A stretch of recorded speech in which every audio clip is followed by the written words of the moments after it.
एक बुद्धिमान राजा था। उसका काफी बड़ा साम्राज्य था। उसके राज्य में प्रजा हर तरह से खुशहाल थी। राजा को अपने उत्तराधिकारी की तलाश थी। उसके 3 बेटे थे।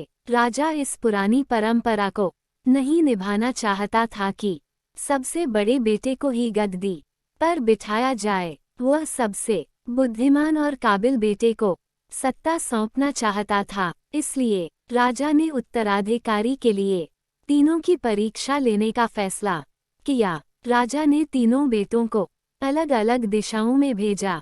उसने हर बेटे को सोने का एक सिक्का देते हुए कहा कि वे इसे ऐसी चीज खरीदें जो पुराने महल को भर दे।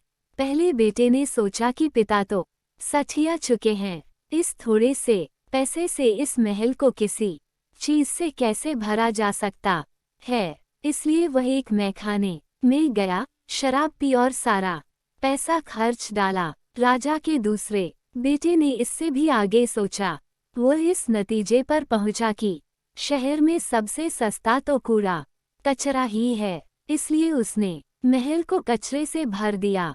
तीसरे बेटे ने 2 दिन तक इस पर चिंतन मनन किया कि महल को सिर्फ एक सिक्के से कैसे भरा जा सकता है।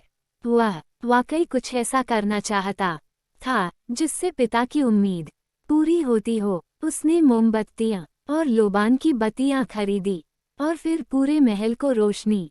इस हिंदी कहानी से हमें ये सीख मिलता है कि बुद्धि से कुछ भी पाया जा सकता है। कहानी इन हिंदी को पढ़ने का एक अलग मजा होता है। जब कोई कहानी हिंदी में को पढ़ता है तो वह कहानी को अच्छे से समझ पाता है, लेकिन जब कोई इंग्लिश कहानी को पढ़ता है तो उसे समझने में परेशानी होता है। बच्चे हिंदी कहानियाँ हिंदी भाषा पढ़ना चाहते हैं क्योंकि बच्चे हिंदी कहानियाँ हिंदी में आराम से पढ़ सकते हैं और सुगंध से भर दिया।